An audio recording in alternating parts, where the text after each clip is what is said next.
Plus numbers.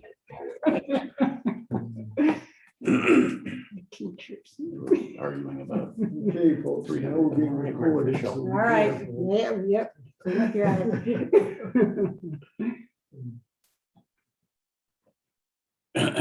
Carolyn Pryor, so.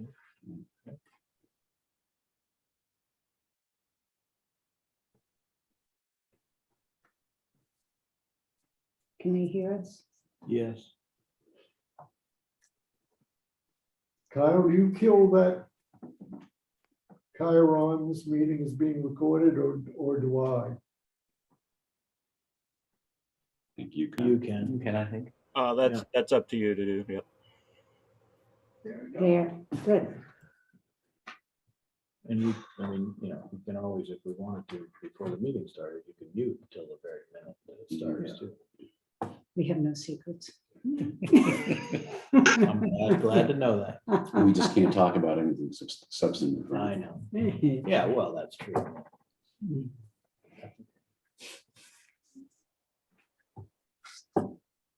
Well, I've got 6:30, yeah, clock. Yeah, it is. All right, why don't we get started? Good.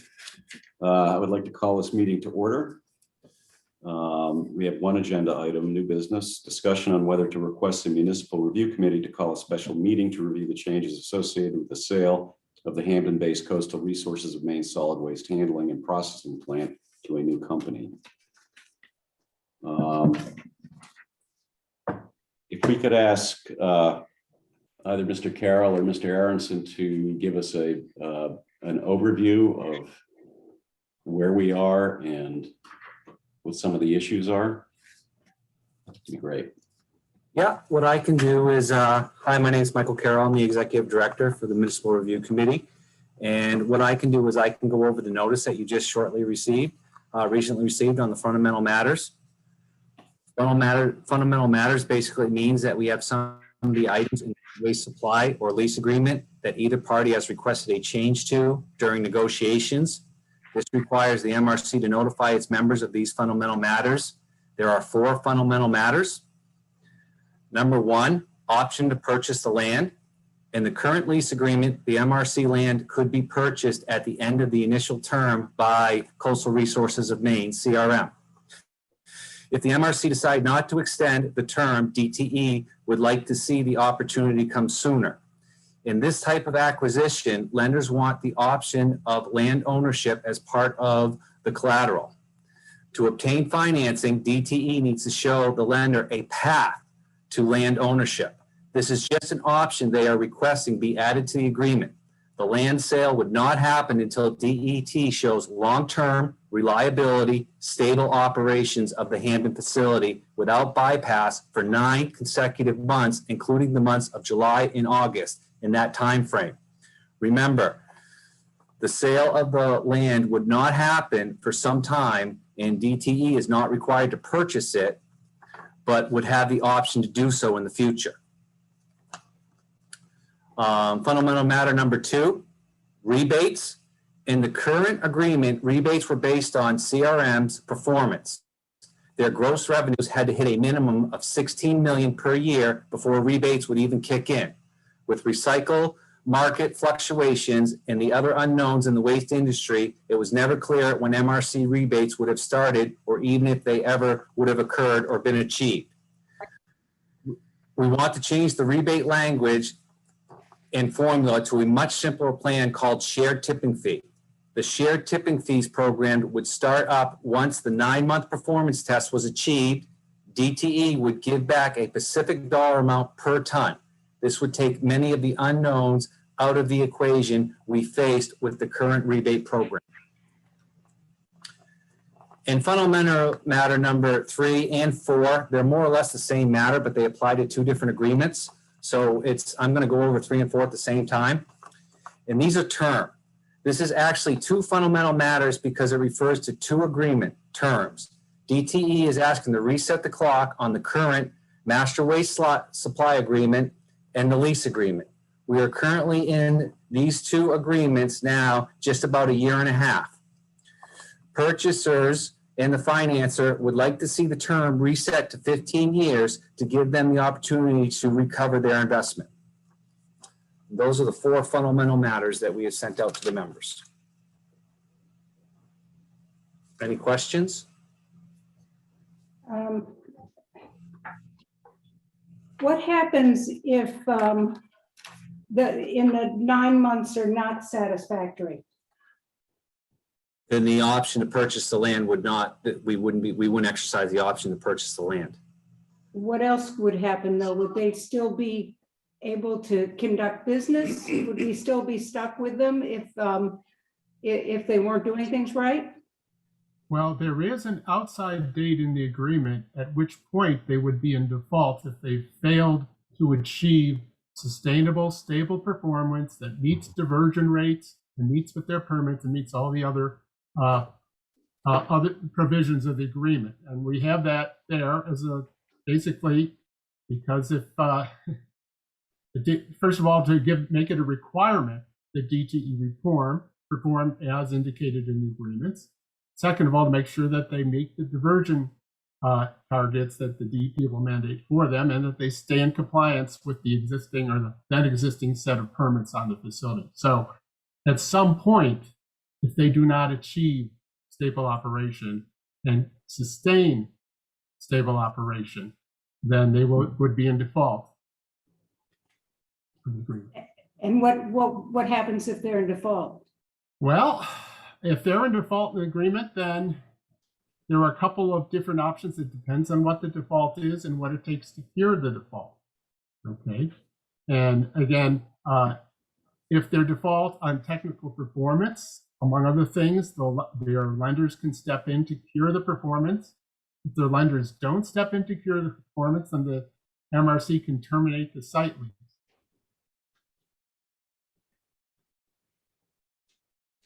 And of course, the decision to do that would depend on the circumstances at the time.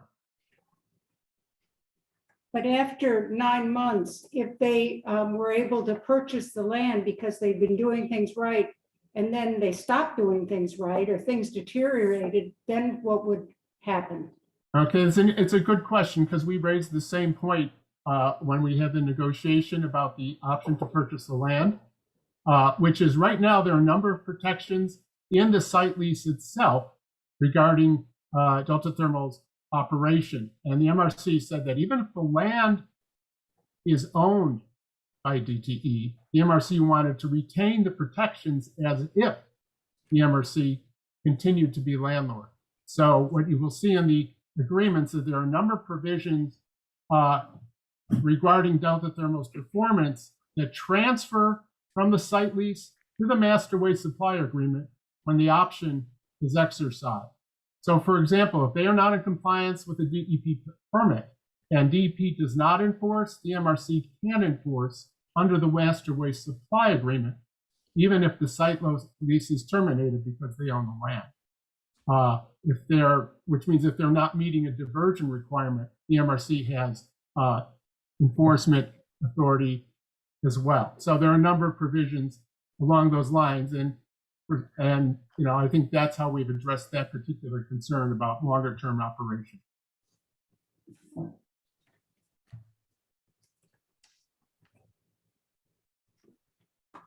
Phil's got a question. Phil, go ahead. You're on mute. So is it just the land? George, I have a specific question. Phil Lichtenstein, I'm the chair of the Warrant Committee and the Sustainability Committee, both in Mount Desert. My real question is, when you say the land, I understand, but what about the building and all the equipment in it? Okay, the building and all the equipment in it right now are still actually in the technical ownership of Coastal, but given the receivership, the bondholders will use the receivership to sell the building and the equipment to Delta Thermal.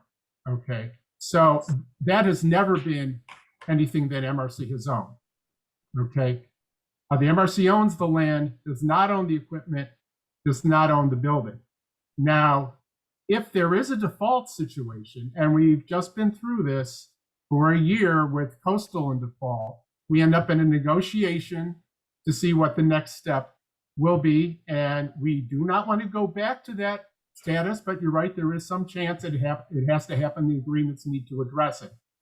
What we found are a couple things that give us leverage. Okay, first of all, by representing the largest customer group of the facility, and we've seen this over and over again in our discussions with bondholders, the bondholders now, and presumably the lenders going forward, understand that the facility is worth a whole lot more as a going concern with customers than it is as a pile of used equipment and scrap metal. So given that difference, they are incentivized to negotiate with the MRC to keep the facility's value as a going concern. We look at that position and say, that's fine, but in order to be a going concern, you've got to comply with your permits, comply with the diversion requirements, comply with the contractual obligations, meet all the requirements in the contracts for oversight for, and now we have additional ones for MRC approval of certain provisions, etc.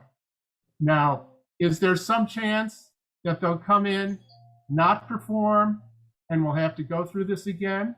Yes, absolutely. That's always some possibility. Are they incentivized to perform the way the contracts are written?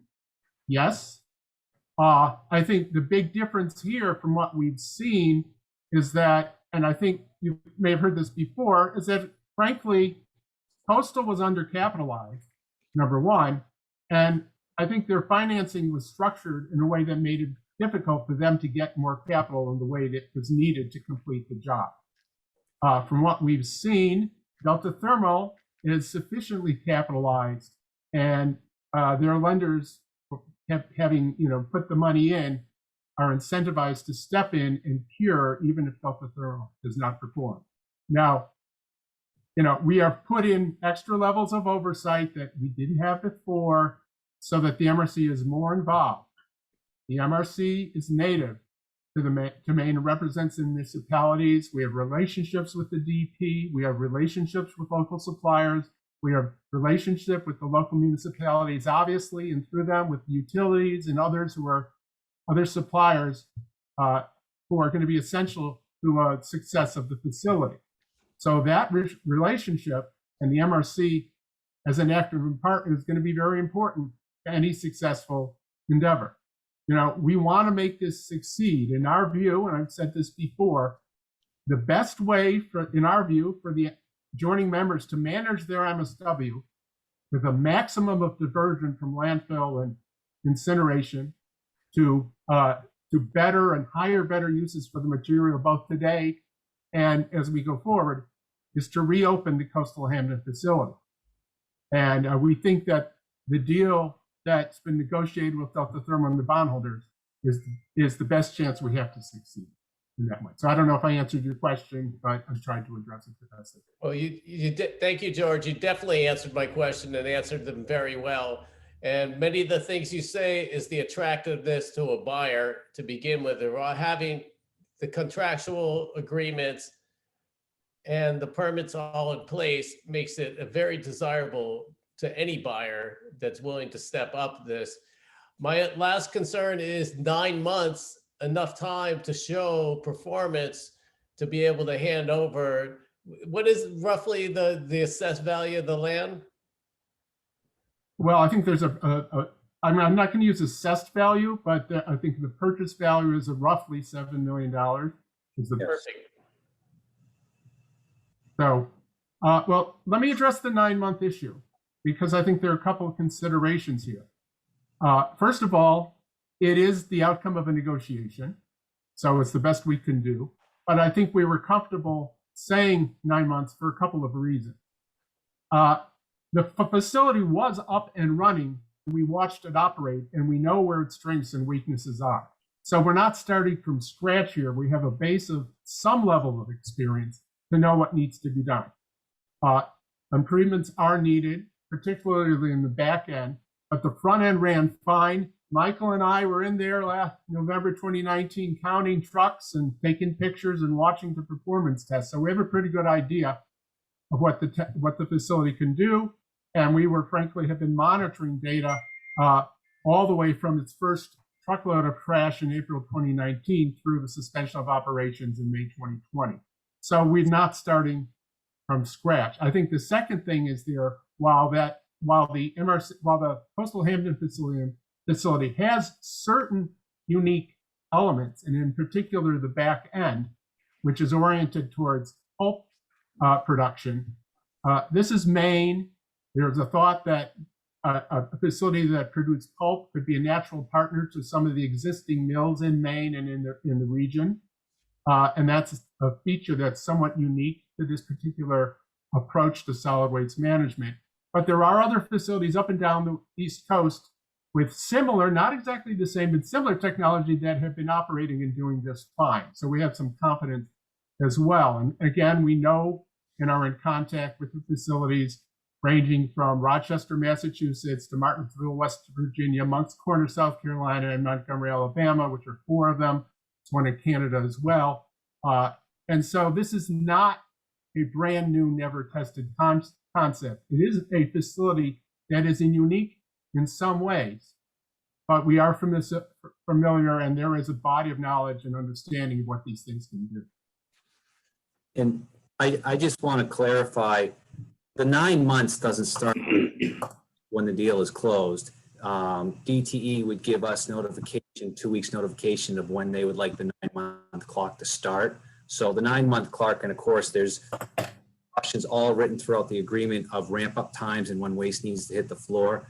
But the 9-month process doesn't start the day we sign, the day the deal closes. Yeah, I'll take it one step further. The 9 months will include some reasonable allowance for outages, but before that happens, they need 2 perfect weeks before the clock starts. So I think, 2 perfect weeks, meeting diversion, no bypass, and then they can start the clock. I mean, we've gone into enough detail because we wanted I'll use the words, a very tight box around performance requirements. We know that our towns are impatient. Frankly, we're impatient. We want this thing up and operating and diverting material away from landfill, away from incineration to higher and better uses. And our vision still encompasses, this is phase 1, and phase 2 and phase 3 additional beneficiation facilities on site, which are still in the planning phase because we haven't gotten through phase 1 yet. But the hope is that the vision is we can keep adding beneficiation, diversion, higher and better uses going forward and make the Hamden campus into a center of diversion for Maine. So again, that's a bit of the vision we have. George, I want to thank you though for the clarification of the terms. It's a lot easier to understand now that you've explained how the details work. I have personally a lot of faith in the front end of the plant. I think it's all state of the art of equipment. It's really designed to handle and take recyclables out of the mainstream. I do have concerns in the back end of the building. I think that was the later part, and where, if I'm not mistaken, the last tenants had, very, difficulties back there at that end. And I got to bring up one more thing while I actually have the floor, because I don't want to forget at the end. There is, from the original Zoom meeting when you had DTE, do their presentation, about the concern that, the buyer was interested in the future bringing sludge in from outer state. And I really think that was a really hard pill for a lot of residents locally here and throughout, Eastern Maine to hear. And that was part of the, from what I understand, that was really the excitement of creating this plant to take everything away from PERC, because PERC needed all the biomass and we were bringing in trash from other places to keep that biomass.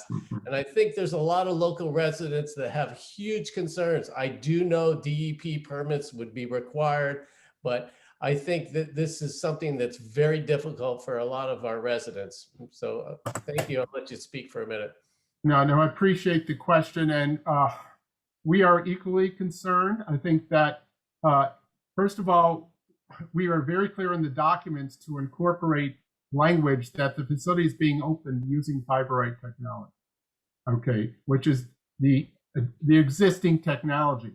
Now, if you look down enough far enough down the road, which is your concern, questions might arise. Well, okay, they got it up and running. What are they going to do next? What does this expanded campus look like? Now, there are provisions right now in the site lease. I believe there's something in the master waste supply agreement definition of acceptable waste as well that preclude out-of-state waste. There's a question about how enforceable they are. I think I think this is an unfortunate point of discussion. It's been the MRC's intention all along that this is a facility meant to serve the region in central Maine. That in fact, if you look at the economics of transportation of material, there's plenty of material to fill it up right here in central Maine, as well as wastewater treatment plants, should we ever get there, and we're nowhere close to it at this point. But in the future, if there's a need, there's plenty of material in Maine to meet the need, and that's the intent going forward, and that's what the documents say today. George, I have a real quick question, and this just bears on the technologies. I'm just curious, what percentage of the solid waste made it through the fermentation process and into methane gas? How did that pan out? Is that where the difficulty is? That's one of the difficulties. Yeah, their methane production was lower than it had been originally anticipated for a couple of reasons. Okay, if you look at the sources of methane in their process, there's methane recovered from organics in the fines processing module, which never completely got up and running. There's also methane recovered from the pulping process. When you make pulp, and when I'm in Maine, I have to be humble because there's always some pulp engineer in the audience who knows a lot more than I do about pulp technology. But again, if you look at the back end and the difficulties that had, they were not getting enough plastic out in the front end, and it was basically hampering the pulp recovery in the back end, also leaving water in the process. It was too wet, too much plastic to maintain the capacity that it needed to maintain. Well, if you improve plastic film recovery, and there are plans on the books to do this in the front end and reduce the moisture, and some of this was done, you can actually get, the plan looks like you can get up to speed on the back end. Now you're right, the front end has a better track record than the back end. I think we've said that on numerous occasions. There's always some risk. We have dealt with potential customers of the product from the back end who have offered to be involved. We have a relationship ongoing with the University of Maine Chemical Engineering Department and the Forest Products Research Center there, who are interested from a academic standpoint in helping see this process succeed. So, and frankly, there are a lot of national eyes on this process because if it works, mixed paper does not have a lot of value when you recycle it. If you can take mixed paper and improve its value and make a cellulose pulp product or even upgrade it to a chemical product, and this is a specialty of the University of Maine looking at a number of projects. There are a number of businesses in Old Town that are looking to do this at the Old Town Mill and its neighbors. You can pull that off. You've secured a fine value-added market for mixed paper that we don't see a lot of places in the world, very frankly, ever since China closed its doors to it. And the same thing with low value mixed plastics. If you can upgrade that and get a market for mixed plastics, which is very hard for small recycling programs to market, you have really made inroads in the level of diversion can be achieved. And this is part of the vision that we're looking at. This isn't necessarily all going to be in one step or the first day of operation or even the first phase of operation, but we're hoping to preserve a platform to spring us into higher and higher levels of diversion. And frankly, that's why we're here. So I hope I've addressed your question. George, I have a question for you. Are we committed, are the towns committed to send a certain amount of waste, or are we able to cut back, or how does that work? Okay, so there's been a lot of confusion on this issue, and it is a complicated issue. So first of all, one of the objectives of the MRC in going forward with the facility and with the agreements is to retain the incentives we could for towns to go forward with waste reduction program. Because ultimately, if we're going to solve waste management in the long term as a state, we're going to have to do the best we can on waste reduction. Now, the flip side is that solid waste management is a long-term game. It requires long-term commitments so that you can get the capital to make it work. And so there's a natural tension between those two forces. And how do you resolve that tension? And we worked very hard on it and used all our experience to get there. A couple of things. Number one, no individual municipality has a delivery guarantee. The delivery guarantee is pooled among all of the MRC community. So number two, and this is something we learned from the contracts we negotiated from 1991 through 2018. If commercial waste comes in from outside the MRC community, it counts towards the MRC delivery commitment. And the operator has an obligation to go out and get more waste if they have capacity, which means that if the town of Mount Desert reduces its waste, that makes more space in the facility for more waste from somewhere else at a higher tip fee. So DTE actually has a financial incentive to help the MRC members with waste reduction so it could bring in higher tip fee waste. We're the anchor tenant with the lowest tip fee. If it wants to get higher tip fee waste in, it's got to make space. And the way to make space is with waste reduction for MRC community. So that incentive is there. And then I think the third part of it, and this goes directly to the fundamental matters, or one of them, is the rebate structure. The old rebate structure matched the old financing, and it was something that one of the former partners wanted, and we reluctantly agreed to it. With the new structure, we wanted to convert that to an incentive to reinforce cooperation with waste reduction efforts by MRC communities. So what we've done is we've taken away the old sharing formula, which was pretty complicated and had a lot of conditions in it.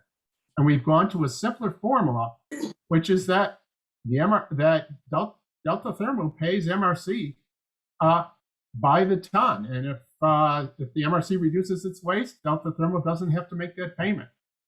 So they have another financial incentive to cooperate with the MRC on waste reduction. And I would want to add one more point here, and Michael, I may be stealing your thunder on this, but it's already come up. We had one joining member that had a regional issue with the amount of waste they could deliver. They came to the MRC and asked for a reduction. Took a little work, took a little negotiation. The MRC approved it, and Delta Thermo has not taken exception for it. So there actually is a precedent in the event that Mount Desert, something happens in Mount Desert, be it waste reduction or something else, where you want to reduce your estimated delivery amount, you may be able to accommodate that. We certainly have flexibility to do it, and we've done it.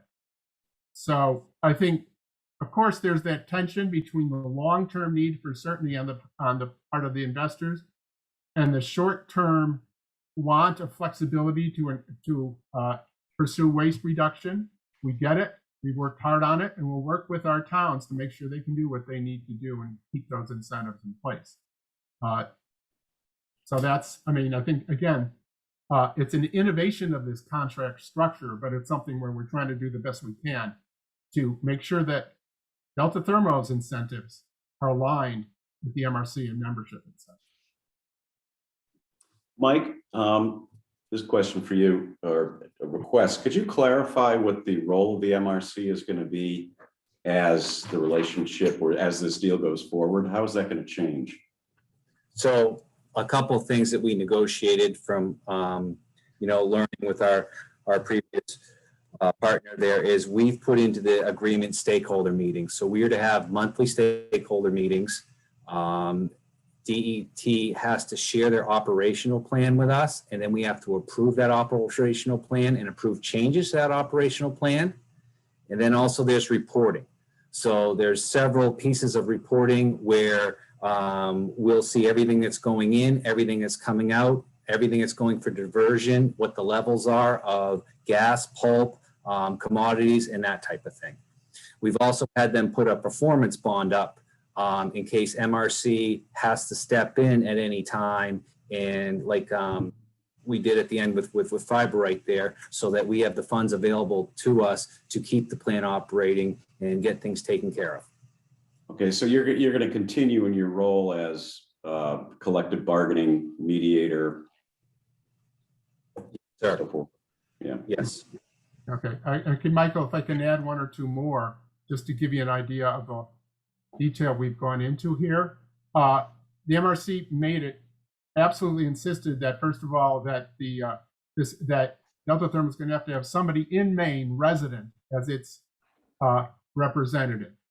We don't want an owner's rep flying in from Baltimore or calling in from wherever. We want somebody who lives in Maine and is at the plant, based at the plant, to be dealing with the types of business and long-term issues that can come up, so they're accessible to the MRC. And likewise, to have a general manager, and we have been involved in and know who they're offering to, and have been involved in, frankly, in process of who's going to run this plant, who are their employees, and their hiring approach. I mean, we've had these discussions. It's still their plant, but the MRC has an active involvement because we have an active need to make this succeed.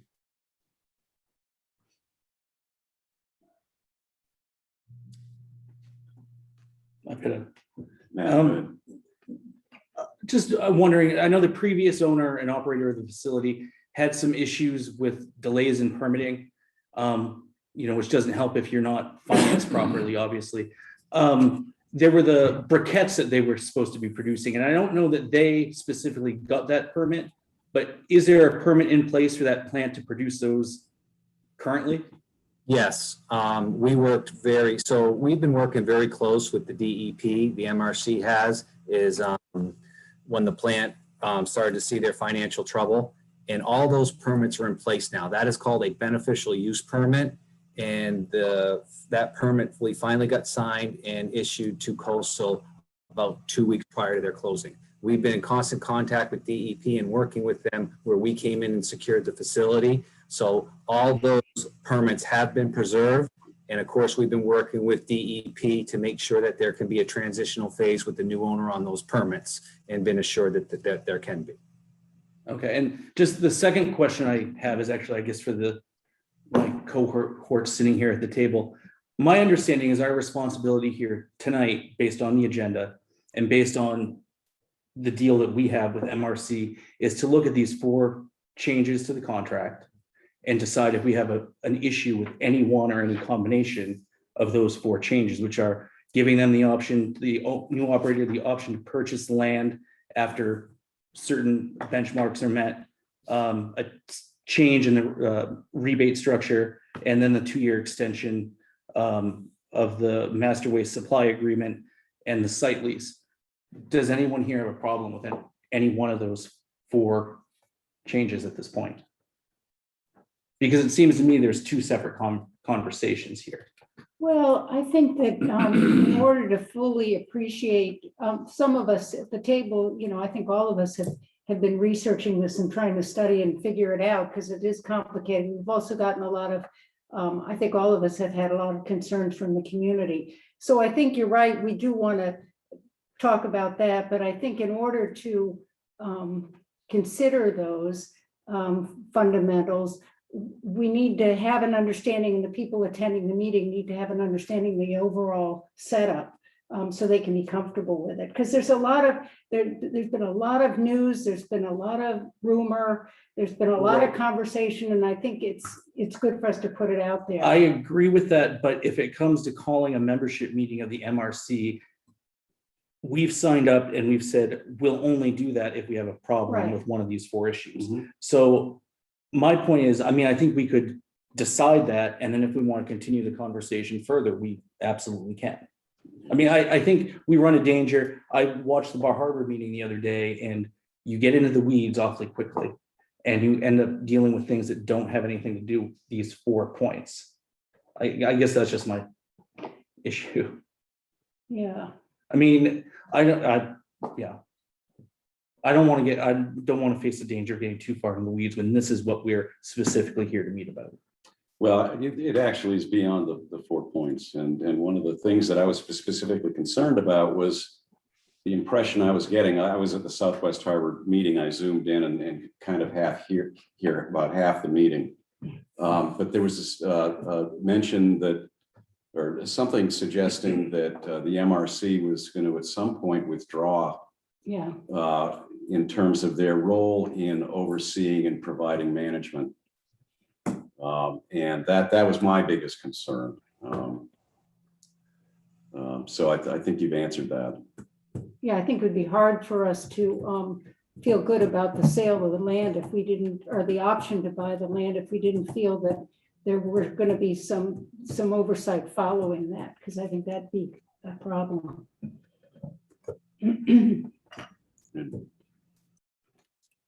I wonder if people who are attending who aren't, if they have any questions.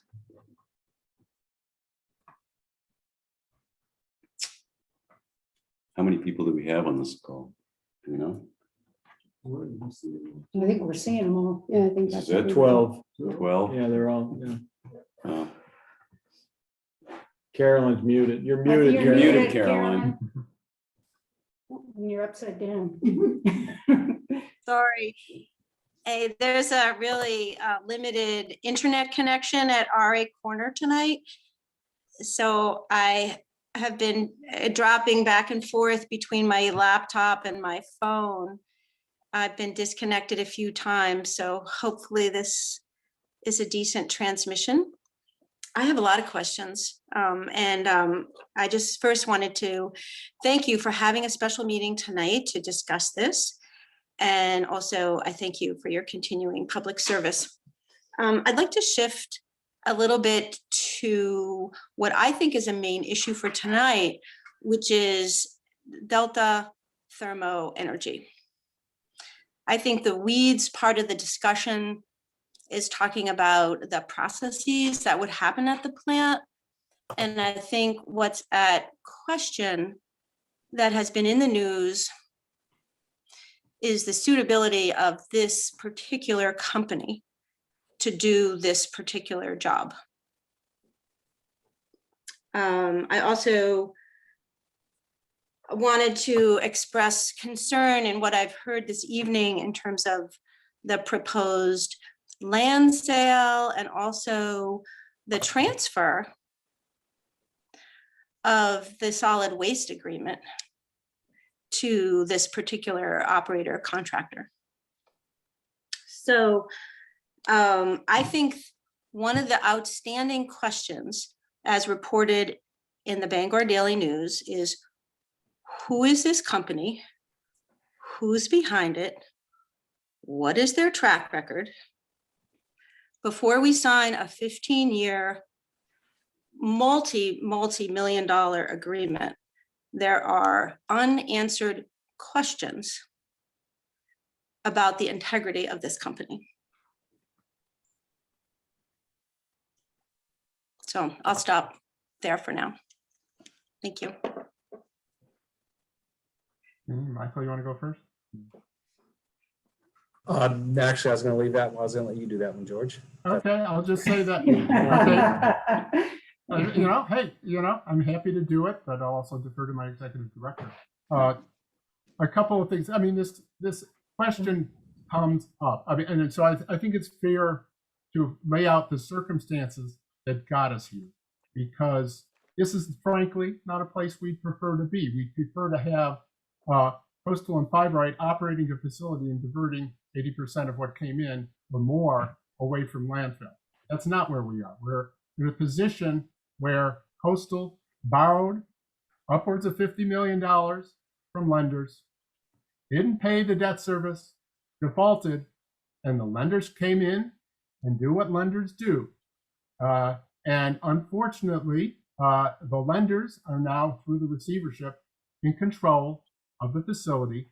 It is the lender's decision who they sell it to. It's the lender's decision to pick that purchaser. And frankly, the MRC, not the owner, not the lender, doesn't have particular leverage on that decision. So you can talk all you want about Delta Thermo, but frankly, that is who the lenders have gone forward with as a partner in this decision. And that's where we are at this point. And so the MRC had a decision. We asked ourselves, what are our options? The options are to find a way to make it work with Delta Thermo, or to terminate it, in which case the facility would likely be liquidated for its value as equipment or scrap. Those are the two decisions. I wish there were 3, 4, and 5, but we are where we are. The MRC. Mr. Aronson, I agree that it's a desperate situation, but I think you're shirking your responsibilities by passing this to the lenders, because I hear tremendous enthusiasm from you and others about the qualifications of Delta Thermo. Well, frankly, I haven't spoken to that. I've spoken to the deal, and that's what I'm speaking to. I mean, the MRC's decision was to negotiate a deal with controls, protections, and requirements that meet the needs of our members. And frankly, it took a lot longer than we hoped it would. We've been at this for 6 months. And the reason is because the MRC, the leverage we have as representing the customer and representing the landlord in our relationship with DEP is to say that, we don't want to, we do not want this facility to shut down and liquefy and leave the region without a piece of solid waste infrastructure, especially if it can be made to succeed. We have a huge valuable asset in terms of waste diversion from Maine and for the surrounding communities. I think the reason that the MRC started sponsoring this facility in 2013, I might add, was specifically to look at how could waste be diverted away from landfills and incineration to the greatest extent possible, because we didn't want landfilling and we were concerned that incineration would not be sustainable, especially given the trends in alternatives for electricity generation and the dropping costs for the locational marginal price of electricity in Maine and in New England. So this has always been our goal. We are focused on the deal, on the protections, and on the contract. I think, and what we've done, as I said before, I believe it's the best deal for reopening the facility we could get in the circumstances we have. So I think, you can talk all you want about the qualifications of Delta Thermo and their history. From my perspective, I've been in the solid waste business much of my life. And let me tell you, I've negotiated with a whole range of characters in the solid waste business. And what it comes down to is if you can find a deal that aligns the incentives, that has the control, that has the protections that you need, and that provides the services you want, that's going to be the best you can do to get the service in the long term. And in our view, that's where we are. But since you did raise it, I will say that a couple of comments in Delta Thermo, they've been at it for 5-6 months on their part. Actually, our understanding is they first contacted the bondholders in July of last year, so it's close to a year. So they've had tremendous persistence and staying power in going after the deal, which is an evidence of commitment. We went through this deal and asked them for commitments to support winterization and pay for securing the facility. They did. We've developed a working Could you talk a relationship. bit about the facility? Could you talk a little bit about their experience and what you understand that they actually have done in terms of operations? Because it seems like their resume is fraudulent. And okay, I'm not going to talk about their experience because I don't know that there's anything I could add to the conversation at this point. I think that we've read your materials. They were not new to us at the time. We know who we're dealing with. So you're comfortable dealing with a fraudulent company? We are comfortable dealing in a deal that has protections and is the best way, in our view, to achieve the goal that we seek, which is to manage MSW, reopen the coastal Hamden facility, and with the best chance to succeed. I have a question for either the select board or Tony. What is Mount Desert's equity? What's our exposure in this deal?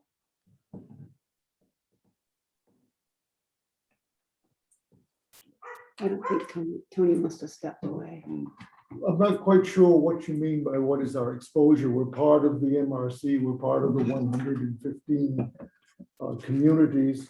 We do our dues paying membership of MRC, and we are a partner, and there are provisions that we can withdraw from the MRC if it would serve our best interest in the boards of our elected officials. So I think that our exposure is the same as our compatriots around Eastern and Central Maine, and I don't think it is a huge risk compared to what the risk is going to be should that facility be liquidated. There indeed is your risk to the community. So. Thank you. I would just like to know if you could give us an overview of the terms of that 15-year lease.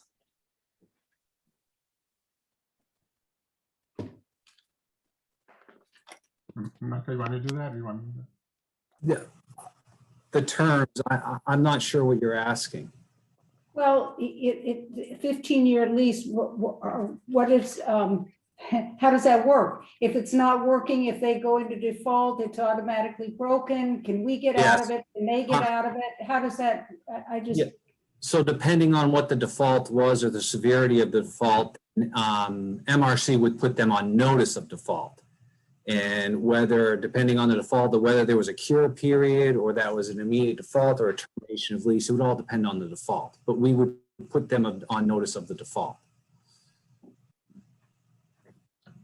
I'd like to, this is Jeff Wood, I'd like to follow up on the question that Carolyn posed about, and Derlin, you answered by saying that not that I'm advocating for this, but if something happened during this 15-year lease and the town of Mount Desert was not happy with the way that MRC handled a default or a poor performance, we still have that option to withdraw at any time. Yes. So that, I mean, that's without like penalty, or we'd be in a pickle. I'm not suggesting that's a good idea, but I think it's good to know for me that you know, I think all of us have this sinking feeling about the potential because of all the things that have been brought up. But, you know, in the event that our worst fears come true and then the MRC doesn't respond in a way that we're comfortable with, we still have the option to withdraw from the MRC. And that, again, I'm not suggesting that's what we should be considering, but for me, that helps me feel less concerned about going forward. And I think you'd also have to think that the MRC would be having similar concerns, that we wouldn't be an island upon ourselves. We've got this set of concerns, and the other 114 communities are saying, no, this is wonderful. We would all be in the same boat. And I think I would rather be in a lifeboat that holds 115 people than a rowboat that holds one. Both Mike and George have their hands up. Mike, go ahead. I want to you're absolutely right. Our strength has been in numbers during this complex deal. And that's how, and just to mirror what George says, I mean, we saw exactly what was going on. That's why this taken so long. We saw the holes that needed to be plugged. And so throughout this deal, you have a sheet of fundamental of matters, but this deal is full of things like the performance bond, the operating plan, somebody with boots on the ground here with experience, bringing back a percentage of the staff that operated this plant. This agreement is full of those controls so that we would make sure that we were looking out for our members' best interests in that sense. And having the contracts with the 115 members allowed us to do that. George? Yeah, I was just going to say, I don't want to leave you with the impression that you have an option to withdraw at any time, because that's not strictly correct. I think there are options at the end of the 15-year term. If, for example, in year 9, to pick a number, the Mount Desert town decides they want to send their waste somewhere else, then technically they've been in default of the joinder agreement. Now, what would happen would depend on the circumstances at the time. If town of Mount Desert called up the MRC and said, we have this problem, we would try to solve the problem in a way that would meet all the concern. Among the flexibilities we have is, first of all, you don't have a specific delivery obligation.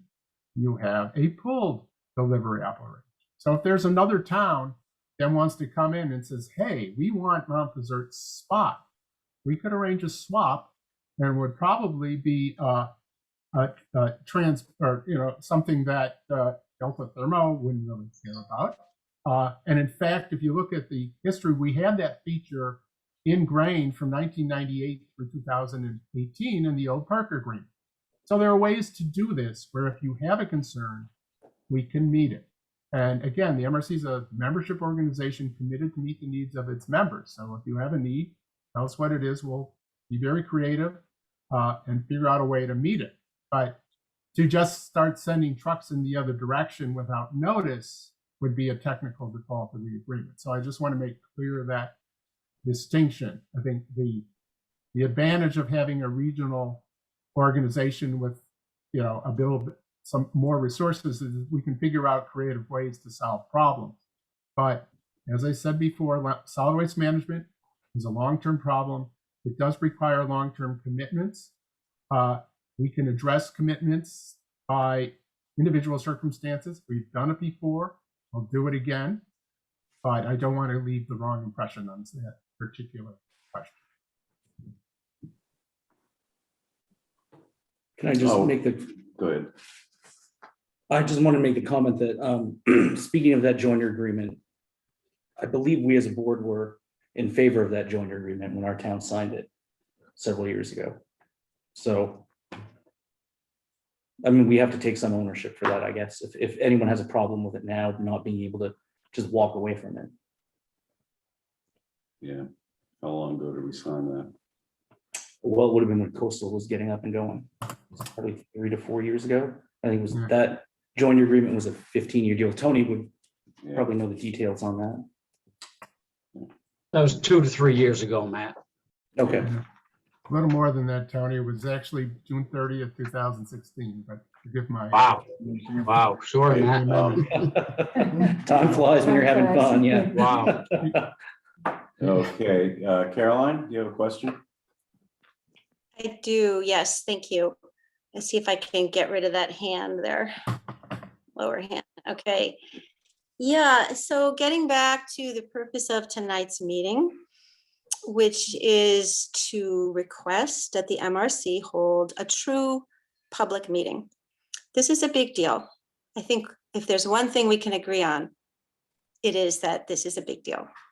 Agreed. The MRC meetings have been structured so that public comment has been very limited through a chat bar, and it has been very time constrained.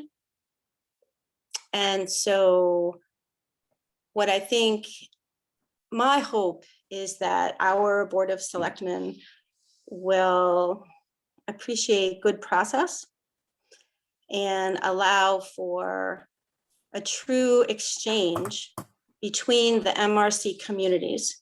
And I think that if the MRC has a problem with that, it only says one thing, which is that there's something to hide. And I think that in the spirit of good democratic small d process, that having a public meeting when the details are shifting and changing, and there's a lot of provisions being added to the contract. And as we know, the towns actually can't really get out of it without breaking the contract or some special provision. So that's what I think this is about, is it appropriate for the town to ask for a real public meeting? And I would hope that we can do that. A month or two in a 15-year, multi-million-dollar contract is time well spent. Mike, do you have anything? Yeah, I mean, I appreciate that I just want to let it known that the MRC has, so we advertise all our meetings, and the MRC has had several special meetings, because of course we'd have to go into executive session and present our legal counsel and our consultant and myself to the board, how these negotiations are going, and get their, bring them up to date on everything and get their feedback on everything. But I also want it known that we've had at least 3 or 4 during this whole process, town hall meetings. And we've scheduled town hall meetings for our members to ask questions. And I've been in contact with our members. In 2 of those town hall meetings, we had Mr. Rob attend. So I feel that we've done our best to be open. I know that it was kind of confusing with all the special meetings we held, and what we showed on those agendas, we'd be going right into executive session on those meetings. But I just wanted it known, and I'm not sure, because we try and make sure everybody's on the constant contact list. We did hold several town hall meetings during this process for Q&A sessions.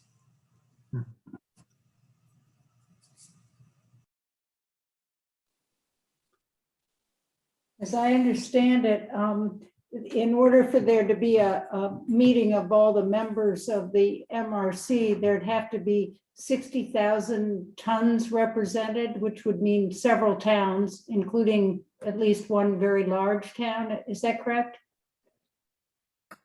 Yes, that's correct. Yes. And so far, I was at the Southwest Harbor meeting the other night too, and by Zoom. And I didn't see, I understand that nobody so far, no towns have requested that. Is that correct? I received my first notice today. How many tons? 5,000. Bar Harbor, was that Bar Harbor? Can I disclose that, George? It was Well, Bar I Harbor. watched them vote unanimously at their meeting, so it was, spoiler alert, it was Bar Harbor. Yeah, it was at a public meeting, so it's public. Okay, yes, Yeah. yes. Can I just, I know this went over like a lead balloon before when I brought up these 4 points, but I'm going to stick with that, because when I watched Bar Harbor's meeting, and maybe it's not appropriate for me to comment on proceedings in another community, but when I watched their meeting, there were no real questions about any of these 4 points. And actually their public works director, Bethany Levitt, gave a quick presentation and said she had no problem. She viewed these 4 changes as actually positives from her viewpoint as someone that deals with municipal waste. And then I went through and actually read her memo, and they explained all of these 4 points. So Bar Harbor went on, and one of their members said, well, I'm not going to do the legwork. I think that's his actual words, to get the 60,000 tons. But I think we need to send a message. So, he made the motion to vote to call a meeting. And I thought, well, wait a second. Your responsibility as a member of the MRC is to call a meeting based on these 4 changes in the terms of the contract, not because you felt like sending a signal. That's like pulling a fire alarm because you just want to get people's attention. So I think it's our responsibility to, again, I'll ask, who has an issue with any of these 4 things? The other conversations can go on. We can talk to Mike, we can talk to George Aronson, we can send strongly worded emails and letters, start attending some of these meetings when we feel like, but to me, it's 2 separate things. We have a responsibility of members of the MRC, and that is the only actionable item we have on our agenda tonight, which is, do we want to call for a meeting of the MRC members? And that has to be based on these 4 points, not issues we have with the potential ownership, hearsay, truths, half-truths, whatever they may be. I agree with you. I mean, I feel like you're absolutely right. And I don't have an issue with these 4 points. I've tried really hard to educate myself and read, and there's a lot of questions. Right. And that doesn't mean we need to drop the ball on the Right. rest of it. But also, in my opinion, I think MRC has been getting maybe some unfair heat. Part of the reason this process has been delayed is because they have been trying, in my opinion anyway, they've been trying to do their due diligence. And lucky for us, if we do have an issue, we get to talk to Tony or Mike Carroll or George or one of the board members at MRC, and we don't have to call up these apparently unsavory characters who could be actually running the Because there's operation. So other inaccuracies and other misinformation, I think, that's also muddying some of the other waters. So I kind of feel like I'd much rather focus on, I think everyone's opinion is genuine, Mhm. but these are the 4 points we're here to focus tonight. And the more we muddy it up, the more difficult it becomes. But I don't disagree completely, but the fact that these 4 changes are in front of us is an opportunity to consider whether or not to call for that meeting. I'm on the fence in a lot of ways, but if we have any questions about whether or not it sounds like any of these 4 points are specifically what we have mentioned of, we have an opportunity in a way to call to question this whole deal. And I'm not sure if we are behaving responsibly if we pass on that opportunity. Well, I just feel like these are the 4 points we're supposed to be looking at. The Right. agreement we have as a member of the MRC is that, if we're making changes to the overall contract we have the option to call for a meeting based on what the changes are. Right. I think the major concerns, I think it's been shown, aren't with these 4 points. I mean, these 4 points are pretty straightforward. It's other reasons why, but I don't think we should be calling for a town or a special meeting of the membership because of that. I think we need to figure this out and then we can discuss the other things. Like I said, we don't have to drop the ball on those things, but this is what's in front of us tonight. And the ability of this company to live up to these 4 things is part of that question. Well, that's what we have the MRC to deal with. I have a question. I have a question. Tony has his hand up. Go ahead, Tony. Like the director in Bar Harbor, I would recommend the acceptance of those 4 fundamental matters. The extension by 2 years of the master waste supply agreement and the lease. They had asked for the ability to start at square one with a 15-year term, the same way Fiberite did. The good news is DTE has the benefit of Fiberite's learning curve. And as we understand it, much deeper pockets. The rebate structure, I can tell you, is a lot more straightforward. And sorry, I've been looking at these so many. The land option. The land option, thank you, George. As George or Mike explained, the people financing the project wanted to see that in there, or at least a path to it. It is only an option. There's no guarantee these folks will exercise that option. And the special meeting as defined in the MRC bylaws is specifically to address the 4 proposed changes to these 4 fundamental matters. It's not for discussion such as we're having here tonight. It was a safeguard put in, George, in 91 or in the late 90s for the benefit of the members, because way back when the infancy of PERC closing the deal, I believe is what you described to me, George, was held up by 2 or 3 small towns. Nothing against small towns. I grew up with one. So it took a lot of time, a lot of effort, a lot of money back then to get over that. And that's why this fundamental matter issue was put in there, to have a vote of the members to address any of these changes. Thank you. And again, I don't see any problem at all with those 4 fundamental changes. It's part of the negotiations, and we were successful.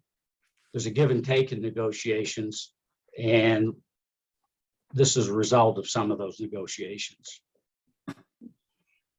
Thank you. Thanks, John. Thanks. And yeah, I just want to say that, yeah, the 4 points are pretty clear. And I guess the bottom line question that the man on the street or woman on the street has is, what do we have to lose? To put it in a simplified form. I'm certainly happy with the 4 points. I wanted to bring some clarity to our town. And I felt that an MRC meeting would help do that. That's where I was coming from. Not necessarily that I have a problem with this per se. Caroline? Thank you. Yeah, I guess I have a question for Tony. Tony, you do hiring in your position as Public Works Director. Would you hire an employee with a fraudulent resume?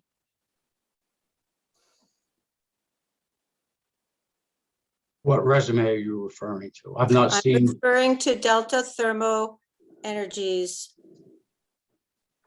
what we're doing. The bond, resume of their work experience. I've seen 3 resumes and I'm comfortable with the information I saw on those resumes. So you've done the due diligence? I've seen, I was provided 3 resumes, yes. Okay, can you name where is their most recent solid waste experience? Can you name a facility and a community? These people were not specific. They are business people with years of solid waste management. And can you name the facility? Just name the facility. No, these are independent people that have worked elsewhere that have been drawn into the DTE team. They've been made offers to join that team. So are you saying that they have no experience with a facility? With the Fiberite facility? No, with a facility in another state. Can you name the name of the facility and the town where That they this operate? group, So guys, I'm I think sorry, John. it's been said a few times that, you know, you can't, when someone forecloses on your house, you can't choose the buyer, okay? And that's kind of where we are. We've got Delta Thermo. That's the player we've got, okay? It's not up to us to choose. It's not up to the MRC. No, it's not. Okay, that's up to the bondholders, and that includes a whole bunch of funds. Mhm.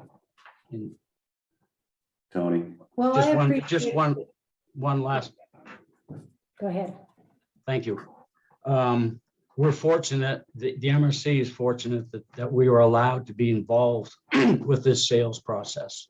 We did not have to be allowed to participate. We asked, and then we asked again, then we were invited to be in the role that we're in. And as both George and Mike have said, and I don't know how Mike, when he has time to sleep, and that's the honest to goodness truth, he and George are one heck of a team. I believe the things they tell me. They work very hard. We were asked to participate in every step that we've taken in a sale that we really have no say in which way it goes, to protect the members of the MRC. One was to keep the plant open. The bondholders could have found someone to buy the plant, got the equipment out of it and sell it for junk. They would not recoup the losses.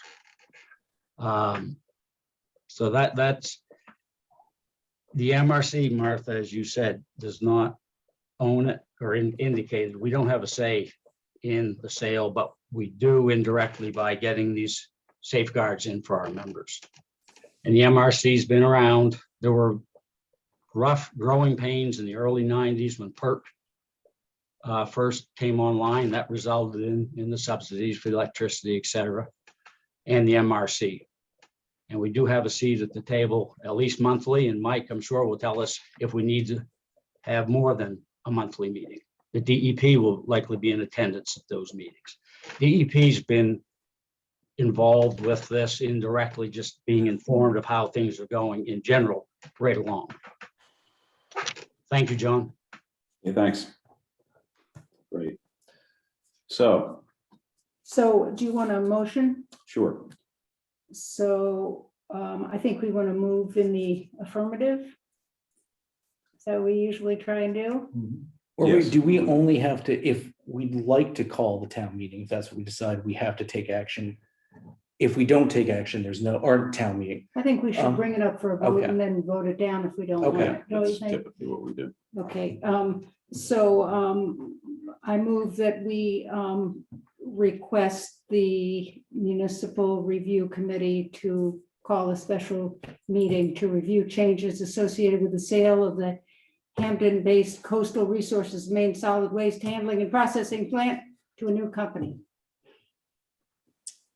Second, I will second that motion. all in favor?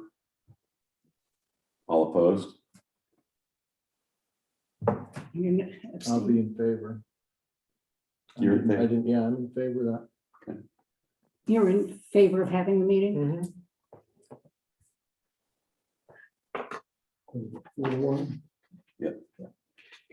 Can you just like, because I guess I'm stupid, what's the point of the meeting if we really don't have, is it more knowledge? Is that what you're? The point of the meeting is that I think that at any, I don't have any faith.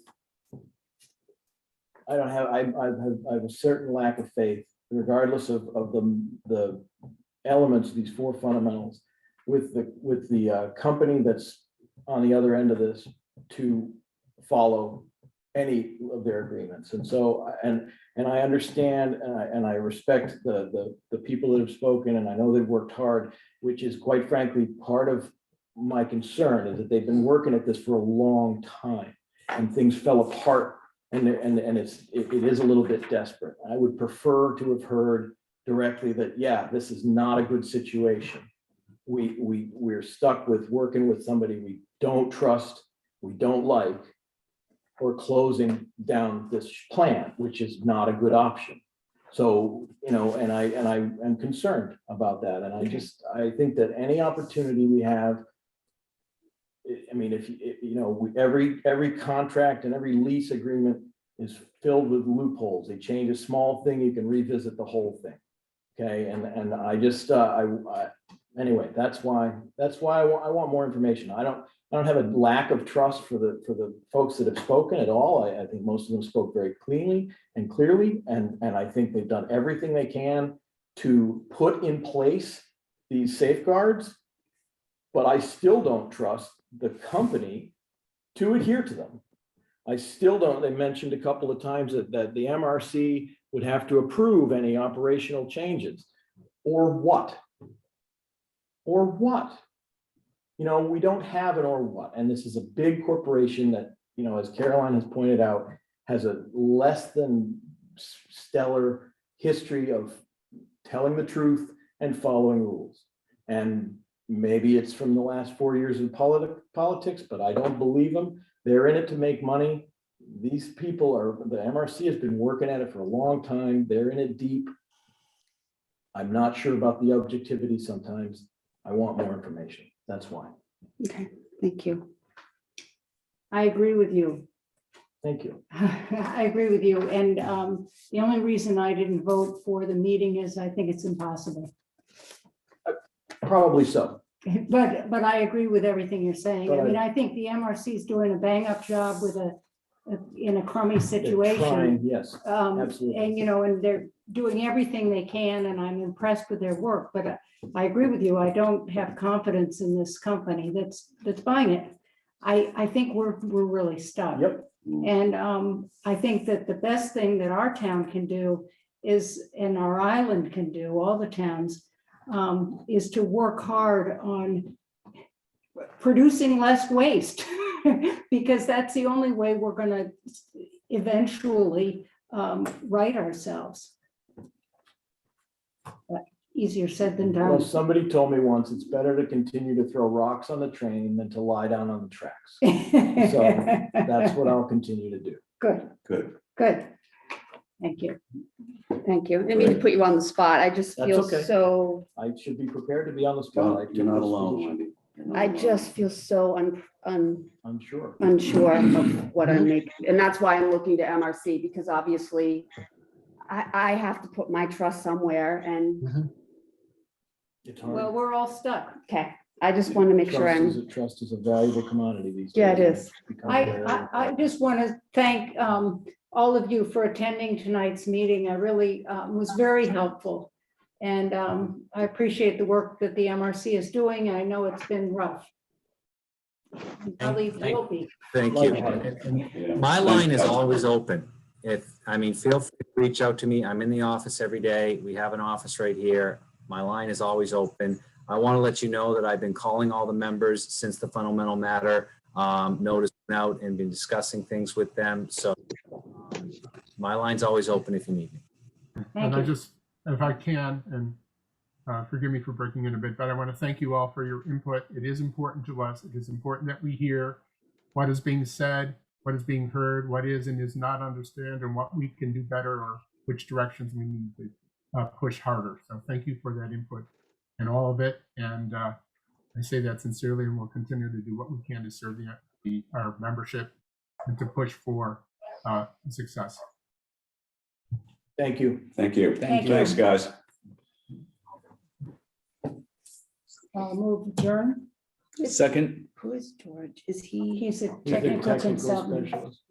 for MRC? Yes. Yeah. All in favor?